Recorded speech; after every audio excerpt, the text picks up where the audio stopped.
here from Pop Turner speaking to Brayden Myrick about the short film All for One making its world premiere at the Miami Film Festival this year. Welcome to the show, man. It's good to see you. What's up, dude? Thank you so much for having me. Yeah, no, it's exciting. It's a weird exciting time because you go and make this short film, and then it's like festival submissions, and like you're talking to like your cast and crew, and finally people are gonna be able to see it now. Like Yeah, it's always gonna be a weird feeling, right? Like playing the waiting game and then it's finally out there. dude, it's strange. I mean, I was when you initially asked me to do this, I was looking through my emails and I was like, I just want to see where my like first call sheet for this project was. And I literally we shot this 2 years ago, Wow. And so just seeing it come to fruition and get to premiere it at a festival like this, it's a blast. But the waiting game is definitely strange. Mhm. Looking at a kind of film like this that has so much in there about family, self-reflection, figuring things out, when you read the script for something, what's that journey like from you reading it and then actually going and filming it? Because I feel like a lot happens before going to camera in a lot of ways. Oh man, I mean, I read it initially. So Nick Galarza, who's the director of this project, I've known him for just under a decade at Yep. this point. We've been friends in LA. And I just remember he told me that he was writing something that was like from a Shameless-esque world, Yeah. and he was sweet enough when he was bringing it up to be like, "Hey, I had this part that's a little brother in it. I don't see anyone else playing it other than you." So when I got to read it, I very much was like, I know what he's looking for. He had this part, but he didn't have any sides specifically written for it. So he had me read for a separate brother. And then he was like, "No, you're definitely the younger one. We found this other one. All I really need you to do for this is just rap a Nas song." And I was like, okay. And so he sent the song that he needed. He was like, "Give me like it back in like 48 hours." And I was like, "No, I'm going to see if I can get it done tonight." So I sent it back to him, and then we literally just got rolling. I know it's crazy. When does it kind of start hitting you in terms of like having to kind of dive into worlds? Because I feel like you read scripts and maybe it's different for short films, but it's like you read a script and then it's like, okay, we're doing this right now. We're filming it. So like what was the preparation leading up to filming this before going to camera? Or is it really quick where like you got the script, you got everything, and then boom, you don't even have a chance to really think about it. You just go and film it. I think I had about a month Okay. to prep it. Um, I That's not the remember, case sometimes.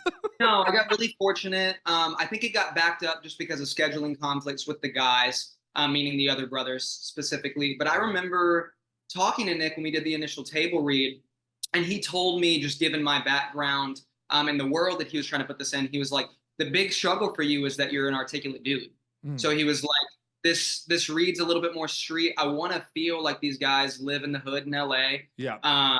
And then eventually he wanted to shoot a feature in Philly, and so he was just thinking like, um, really grimy. And he was like, "We need to believe that with you." So as far as the prep goes, he was like, "We're gonna have to work really hard on your vernacular. And we're gonna have Mhm. to work really hard on your look." Because at the time I had this sort of long hair going on, and Yep. the rest of the brothers, excluding one of them, have buzz cuts. And he was like, "Let's do a Yep. specific look for you." So it felt like I had a decent amount of time, more so than usual, like you were saying, but I had to rush to sort of feel like I fit the image of this guy. Yep. Because also for like insecurity's sake, as an actor too, I was like, I don't believe that I can do this Yeah. until we sort of, cover all these bases, if that makes sense. It does make sense, totally. And I started this interview, all these themes of like complex characters and like characters figuring things out and like characters being lost, right? Like, Sure. is that like, and you can answer this with this project or other projects because I feel like there's always opportunities to play these kind of characters that are going through kind of day by day things and they are lost. Sometimes like these characters don't feel like they're lost, right? Which is, a big thing. Is that like a challenge for you as an actor? Is it more fun to think about that playing these characters figuring things out?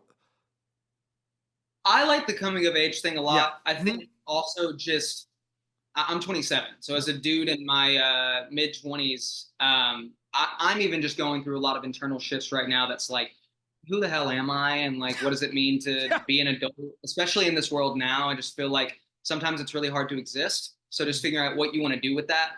Um, and I've always been fond about coming of age stories, especially in your teen years. So being a little bit older, still looking younger, and looking back at that time in my life and seeing those characters, it makes me really excited. You know, I mean, like I'm a little brother myself in real life, Yeah. and also, you know, these boys are, you know, they're figuring themselves out. They're like banding together in brotherhood, and they just lost a mother. Yeah. And that, dude, that's my life. You know, I didn't have three brothers; I just had the one, but it felt really close to home. So it felt like, you know, I was building something really specific with this guy in a different world than I grew up in, but very similar circumstances. So it was nice to share my heart in that way, if that makes sense. So 100%. yeah, No, that's really well said.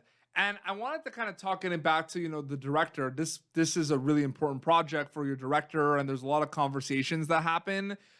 How many conversations were there with him, like shooting it, like on set specifically? Because you're always going to have a lot of those conversations beforehand, but being on set, you know this, like sometimes you're just kind of thrown in, right? And maybe there's not as many conversations. Are there a lot of conversations with him on set, or like, and if there are, what are those conversations like? I mean, yes and no. I think we got a lot beforehand, like you said. I remember him he was really good about giving tweaks. Yeah. But dude, he was juggling things. This was the first thing he directed too, so he was just in his element.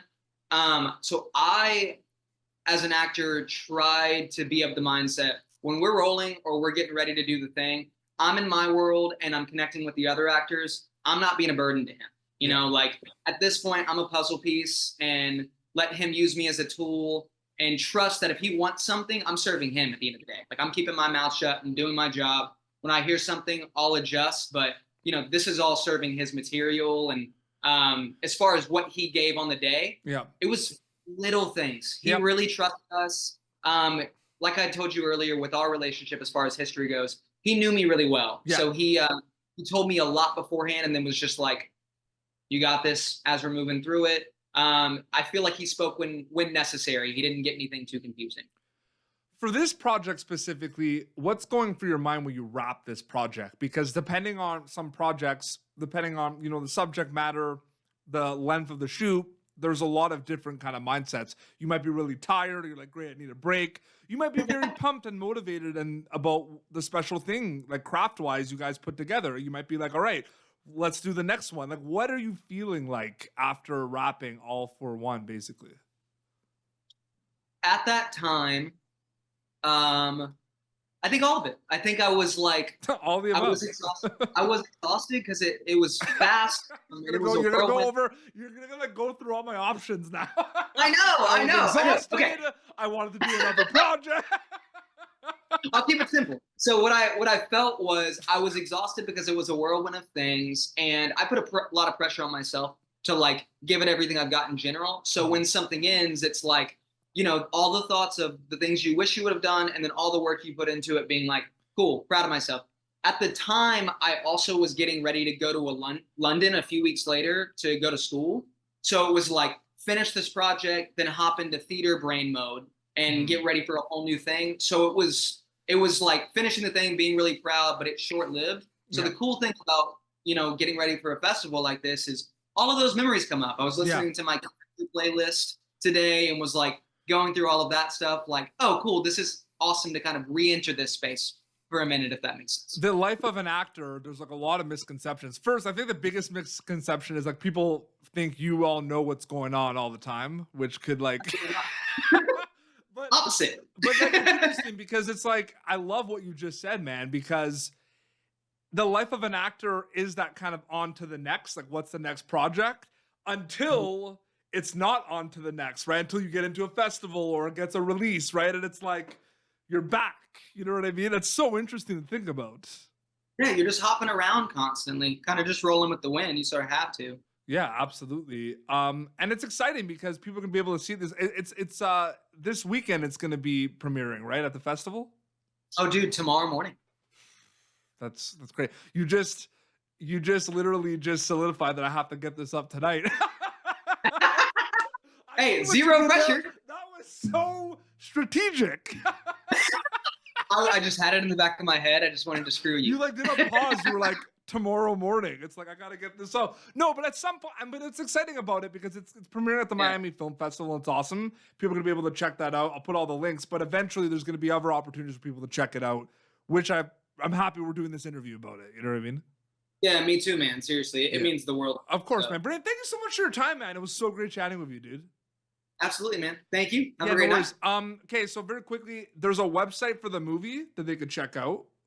Mhm. It's all41.com. And Yeah, there's if you like just yeah. if you just Google search all 4-1, just like it says on my Instagram or any of the other guys, and you found it earlier, it's like the first Google option. Pop in the website, you'll see all of the submissions for the festivals, a brief note on like what the film is about, and then you can follow all of us on Instagram too to just stay connected with what's going on. Absolutely. And your Instagram, just your name, right? Yes, sir. Awesome. This has been Popturnative, youtube.com/Popturnative for previous episodes. You can catch Brayden Myrick in All For One making its world premiere at the Miami Film Festival. Until next time, this is Brayden and Peter Beats signing off. Thank you for tuning in to Popturnative. Make sure to check out our past episodes of Popturnative on YouTube. This has been an Autograph Communications production.